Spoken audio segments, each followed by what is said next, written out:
Number one question is, if maternity benefit is included in computing your 13th month pay, entitled ba ang mga empleyado na nag-resign na sa kumpanya?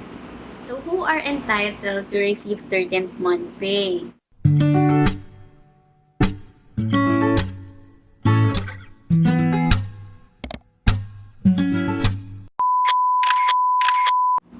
Hi! Welcome back to my channel. So, before we proceed for today's topic, I would just like to say thank you for those returning visitors of this channel. Maraming salamat po.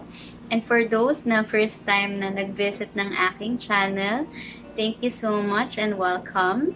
I hope you get something about this topic. And please do not forget to subscribe. Alright? Alam ko lahat tayo pinaka-aantay to every year and syempre, di ba? Yan yung ating nilulook forward. So for today's topic, i-discuss natin ano ang difference ng 13th month pay and ng Christmas bonus. Okay? And I will also show you kung paano ba kino-compute ang 13th month pay. Okay? Join me until the end of the video para makita nyo yung sample computation natin on how are you going to get your prorated computation of your 13th month pay.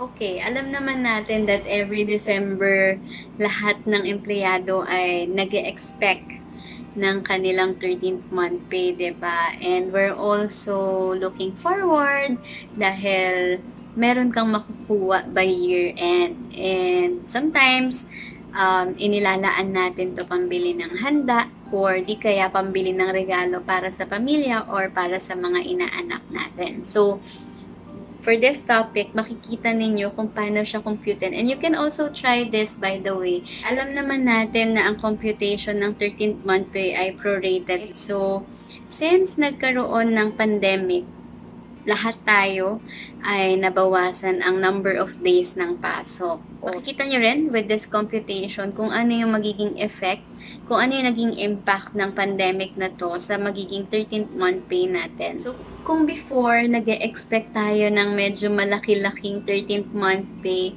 for this year, asahan nyo na po na hindi siya ganun kalakihan. Bakit? Kasi because of pandemic, nagkaroon din siya ng impact with your 13th month pay. 'Di ba? Halos lahat ng empleyado ay nawalan ng trabaho, yung iba nabawasan ng working schedule. So, nagkaroon talaga siya ng effect with the 13th month pay. Okay, makikita nyo rin later with the computation kung ano yung sinasabi kong effect niya. Okay, I know you're very excited with the computation, but first, let's define 13th month pay. 13th month pay is a mandatory benefit provided to employee pursuant to Presidential Decree Number 851, which requires employers to grant 13th month pay to all its rank and file employees. Next, let's define bonus. Bonus is an amount granted to an employee in excess of what the law requires as a reward or incentive for achieving a goal and or contributing to the success of the employer's business. Okay, so now we know the difference between 13th month pay and bonus. Just keep in mind, guys, ha, kasi there are employees na magtatanong sa mga HR or sa kanilang mga employer kung meron ba silang bonus na matatanggap for year-end, for December. Most of the time, naiisip natin na iisa lang siya or di kaya naiisip ng mga empleyado na meron ka ng 13th month pay, bibigyan ka pa ni employer ng iyong Christmas bonus. Okay, so just keep in mind na ang 13th month pay is mandatory. Okay? Ang bonus is not mandatory. It's not demandable from your employer kasi it is given out of generosity. Okay? Lalo na kung naging maganda yung performance ng company and naging maganda yung inyong business. Alright? So, but that doesn't necessarily mean na kailangan bigyan ka rin ng employer mo ng Christmas bonus.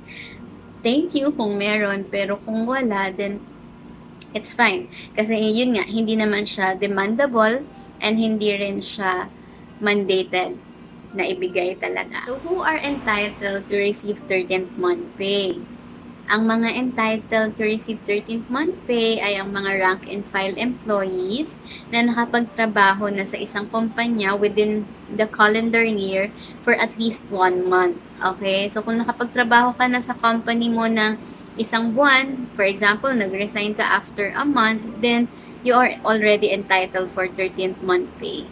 Computing your 13th month pay, please know that we're just basing it with your basic salary. Okay? Hindi po kasama ang overtime premiums, holiday premiums, night differential, or your unused credit leaves. Okay? So, basic salary lang yung ating basis for the computation. Earlier, we discussed kung sino yung entitled to receive 13th month pay, but the law states also na meron ding mga employers who are exempted to pay 13th month pay.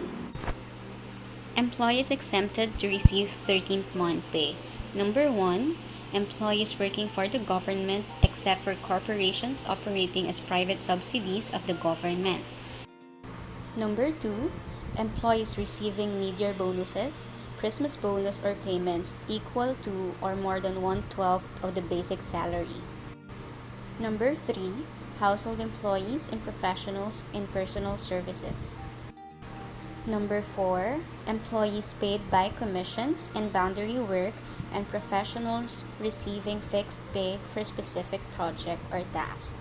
Alright, so we already saw earlier kung ano yung mga exemption sa pagbibigay ng 13th month pay. Alright, so for example, if you're working into a commission basis work and that only means you're not entitled to receive 13th month pay. If your employer gives you bonus, and then that's fine. Pero kung hindi rin naman, then we cannot argue with that kasi nga yun yung nakalagay sa ating batas. The law states that all of those employees under commission basis are not entitled. So, like for example din, kung ang trabaho mo ay more of professional service, yan, hindi rin siya entitled for 13th month pay. And with this video, we're going to discuss those frequently asked questions ng mga empleyado pagdating sa 13th month pay. So, number 1 question is, if maternity benefit is included in computing your 13th month pay. The answer to that question is no, hindi po siya included kasi meron ka nang na-receive na benefit from other government agency like SSS and PhilHealth. So, hindi na siya talaga included. Second frequently asked question is kung entitled ba ang mga empleyado na nag-resign na sa kumpanya. The answer is yes.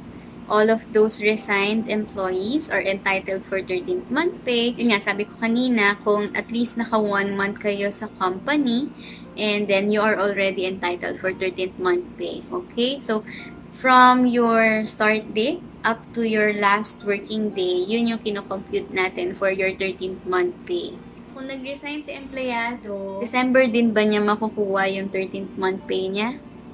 The answer is no, kasi kung nag-resign si empleyado, makukuha niya yung 13th month pay niya, including na sa kanyang final pay.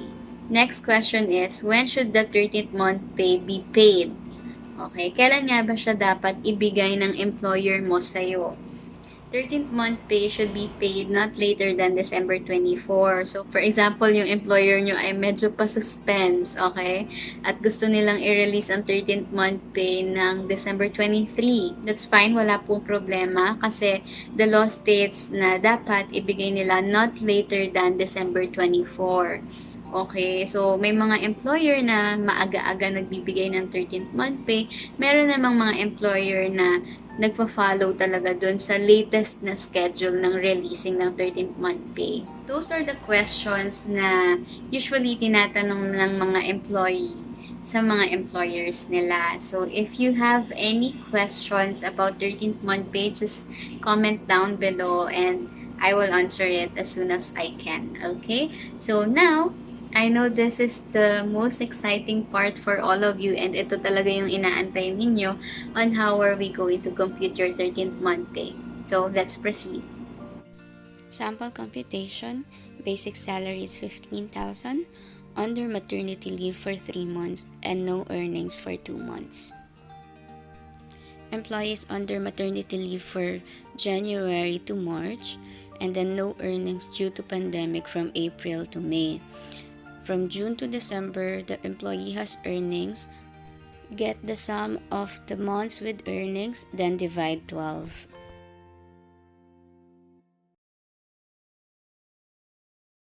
Okay, so in computing your 13th month pay, kailangan mo lang makuha yung total basic salary mo divided into 12 months. Okay? So, whatever the answer is, yun yung magiging prorated computation ng iyong 13th month pay. So, I suggest if you have your payslip with you from January of this year up to December of this year, 2020, then you can compute your 13th month pay as well. So with our sample, we illustrated a female employee under maternity leave. Tapos, because of pandemic nga, nagkaroon din siya ng 2 months na wala siyang pasok. Okay? So, doon natin makikita na nagkaroon talaga ng impact yung pandemic na to with our 13th month pay na mare-receive natin this December, 'di ba? So, medyo masakit kasi nabawasan yung ine-expect mo for the year end. But at the end of the day, as long as you're still working, you're still earning your monthly salary, and you still have your job, then wala tayong magiging problem. Alright? Medyo nabawasan, yes, pero at least hindi zero. Okay? So, I think we already tackled all of the information that you needed. And thank you so much again for watching. I hope you get something about this. If you have any question, just let me know. Just comment down below. And I will try my best to answer it immediately. Okay, so I think that would be all. Please do not forget to subscribe as well. Thank you so much and have a good day. Bye!